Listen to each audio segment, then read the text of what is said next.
మాతృదేవోభవ, పితృదేవోభవ, ఆచార్యదేవోభవ.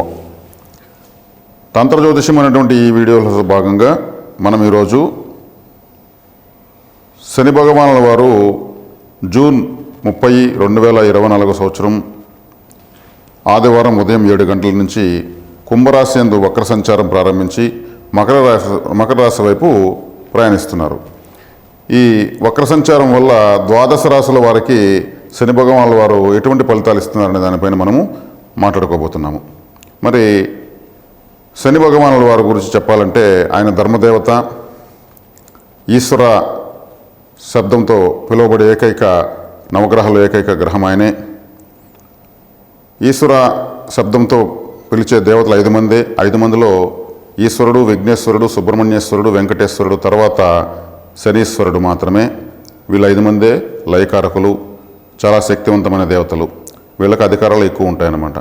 కాబట్టి నవగ్రహాలు ఏకైక ఈశ్వరుడు శనీశ్వరుడు. ఆయన మనకు ఇప్పుడు కుంభరాశిలో వక్ర సంచారం ప్రారంభించి మకర రాశి వైపు ప్రయాణిస్తున్నారు. మరి ఆయన ధర్మదేవత అన్నాము. అన్ని గ్రహాలు జీతాలు ఇస్తే ఈయన జీవితాన్ని ఇస్తాడు. మరి జీవితాన్ని నేర్పిస్తాడు. మనం ఎలా బతకాలో, మన కర్మ పరిపాకాన్ని ఎలా ఎదుర్కోవాలో నేర్పించేటువంటి ఏకైక ధర్మదేవత శని భగవానుల వారు.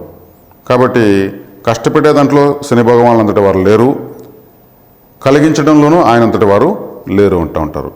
కాబట్టి కష్టే ఫలి అనే దానికి మనకు ఆ కష్టానికి తగిన ఫలితాన్ని ఇచ్చేటువంటి దేవత అన్నమాట ఆయన తన స్వక్షేత్రం కుంభరాశిలో వక్రించి మకర రాశి వైపు ప్రయాణించడం అనేది ఈ ద్వాదశ రాశుల వాళ్ళకు చాలా ప్రముఖమైన ఫలితాలు దశ నిర్దేశం అవుతాయన్నమాట. ఎందుకంటే ఆయన వక్రించాడంటే ఏం చేస్తాడు? ఆయన ధర్మదేవత అన్నాము. ఆయన గతంలో మకర రాశిలో ఉన్నప్పుడు మకర రాశి వారి యొక్క ఫలితాలు, అదేవిధంగా ద్వాదశ రాశుల వాళ్ళ యొక్క ఫలితాలు వారి వారి స్థానాన్ని అనుసరించి గోచారంలో వారి యొక్క కర్మ సిద్ధాంతాన్ని ఆయన పరిశీలిస్తూ వెళ్తాడు. దాన్ని అనుభవింపజేసి ముందుకు సాగుతూ ఉంటాడు. ఏదైనా మర్చిపోయామేమో అని తిరిగి మళ్ళీ వెనక్కి వెళ్ళి ఆ మర్చిపోయినటువంటి పెండింగ్ ఫైల్స్ మళ్ళీ ఎత్తి ముందుకేసుకుంటాడు. ఆయన ఒక స్ట్రిక్ట్ ఆఫీసర్. ఆయన మర్చిపోతే ఇంకా సృష్టిలో ఇంకా అర్థం లేకుండా పోతుంది. ఆయన ఏది మరవడు. కానీ ఏదైనా మర్చామేమో చూద్దాం అని మళ్ళీ రావాలంటే అదే ప్లేస్కి అయినా 30 సంవత్సరాలు పడుతుంది. ఈలోపు మీ యొక్క పెండింగ్ విషయాలను పునఃపరిశీలన కోసం మళ్ళీ వెనక్కి వస్తున్నాడు ప్రతి రాశికి ఆయన. కాబట్టి ఆయన ఒక ధర్మదేవత అన్నాం కాబట్టి జడ్జి కూడా ఆయనే అవుతాడు. మన కర్మను నిర్దేశించేటువంటి ఒక గొప్ప గ్రహంగా అని చెప్పవచ్చు. కాబట్టి ఆ పునఃపరిశీలనలో ఎవరికి ఎటువంటి ఫలితాలు వస్తాయి అనేదే ఇక్కడ మనకు ముఖ్యాంశంగా మారుతుంది. కాబట్టి శని భగవానుల వారి యొక్క వక్ర ఫలితము మనకు చక్కగానే మనం దానికి భయపడవలసిన అవసరం లేదు. ఆయన మన కోసమే వస్తున్నాడు, మనకు ఏదో దారి చూపడానికే వస్తున్నాడు. కాబట్టి ఇది మనకు ఒక చక్కటి అవకాశంగా భావించి మనము సద్వినియోగం చేసుకోవాల్సిందిగా తెలియజేస్తున్నాను.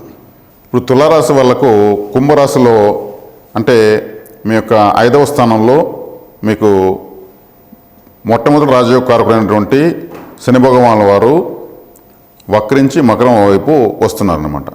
అంటే ఈ వక్ర సంచారంలో తులారాశి వారికి ఎటువంటి ఫలితం ఉంటుందంటే మీరు ఆశించిన దానికన్నా ఎక్కువే ఉంటుంది. ఎందుకంటే మీకు కేంద్రాధిపతి, కోణాధిపతి మీ రాశిలోనే ఉచ్చస్థితి పొందేటువంటి శని భగవానుల వారు తన స్వస్థానంలో కన్నా మీ రాశిలోనే మీకు ఎక్కువ ఫలితాన్ని ఇచ్చేటువంటి శని భగవానుల వారు వక్రించి మీ యొక్క చతుర్థం వైపు అంటే మీ గృహస్థానము, వాహనము, విద్య, మీ స్వగ్రామము, మీ గ్రామదేవత, మీ ఆస్తులు, మీ యొక్క దుస్తులు, మీరు వాడేటువంటి యాక్సెసరీస్ ఇవన్నీ కూడా 4వ స్థానం తెలియజేస్తుంది. వీటన్నిటిలో మీకు ఒక పురోభివృద్ధి అయితే ఆయన చూపిస్తారు. మీరైతే 4వ ఇంటికి అర్ధాష్టమ శనిని మాత్రం భావించనక్కర్లేదు. తులారాశి వాళ్లకు ఆయన స్వస్థానంలో మకరంలో తులారాశికి విపరీత రాజయోగాన్ని ఇచ్చేటువంటి గ్రహంగా చెప్పబడుతుంది. కాబట్టి ఆయన మీకు అర్ధాష్టమ శని ప్రభావం అయితే ఉండదు. ఏలినాటి శని ప్రభావం కూడా అంతగా ఉండదని ఎంతోమంది విజ్ఞులు చెప్తారు. ఎందుకంటే తులారాశిలో ఉచ్చస్థితి పొందుతాడు. ఆయనకి ఇష్టమైనటువంటి స్థానం తులారాశి. కాబట్టి ఈ కుంభ రాశి నుంచి వక్రించడం వల్ల మీకు నేను చెప్పినటువంటి కారకత్వాలన్నింటిలో కూడా మీరు ఆశించిన ఫలితాలు పొందవచ్చు.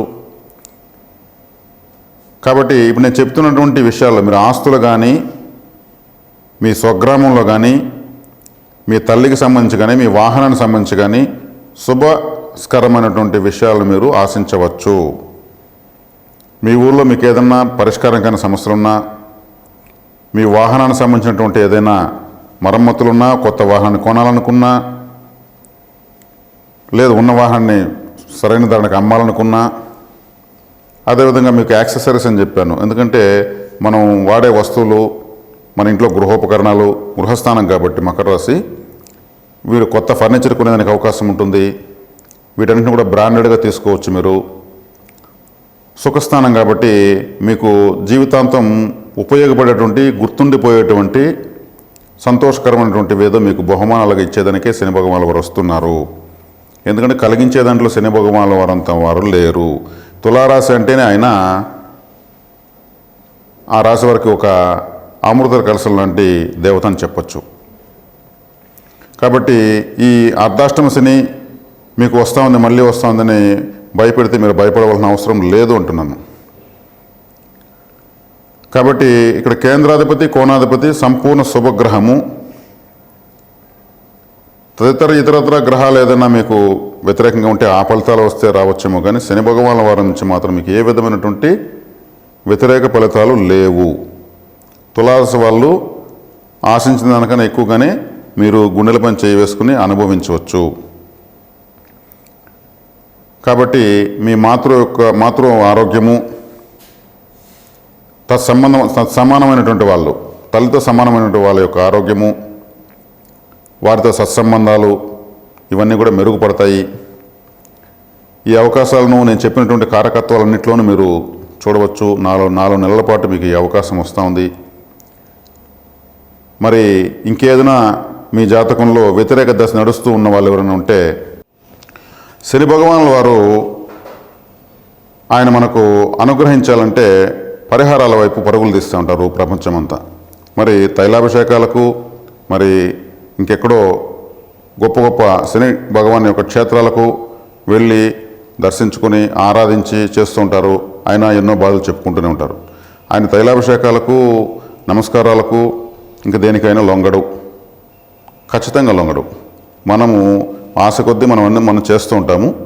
ఆయన లొంగేది ఒక క్రమశిక్షణకు, నియమ నిబద్ధతలకు, బాధ్యతలకు గలవారికి, అదేవిధంగా తల్లిదండ్రుల యొక్క సేవ, గురువుల సేవ చేసేవారికి మాత్రమే ఆయన లొంగుతాడు. మరి మనకు అవన్నీ వాటితో పాటు ఇంకొన్ని పరిహారాలు ఆయన ఏ పరిహారానికి ఆయన మనకు అనుగ్రహిస్తాడంటే, శని భగవానునికి సంబంధించినటువంటి తత్సంబంధమైనటువంటి జీవకారకులు కొంతమంది ఉంటారు. వాళ్ళు ఎవరంటే, చెప్పులు కుట్టేవాళ్ళు శనిగ్రహ స్వరూపమే, పడవ నడిపేవాళ్ళు శనిగ్రహ స్వరూపమే, పడవ తయారు చేసేటువంటి వాళ్ళు శనిగ్రహ స్వరూపమే.